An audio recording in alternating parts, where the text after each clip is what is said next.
sochilariga to'ldirib bugun ajiblariga nazar solibman.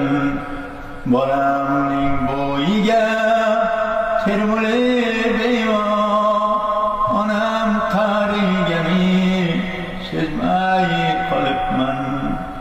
Qachon men onamning qadriga yetdim, bevafo do'stlarga jon fido qildim.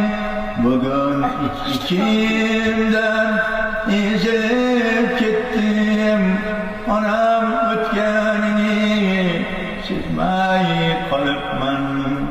Bugun ichimdan ezilib ketdim, onam o'tganini sezmay qolibman.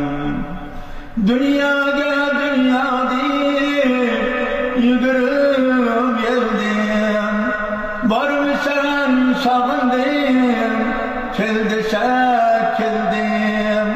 Duoga qaltirab qarashgach bildim, onam o'tganini sezmay qolibman.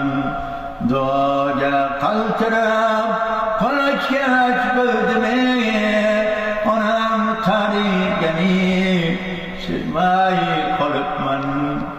Yurakdan quchdimu yuragim pora,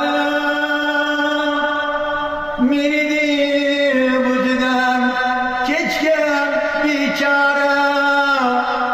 O'zim bilan o'zim bo'ldim ovora, o'zim bilan o'zim bo'ldim ovora.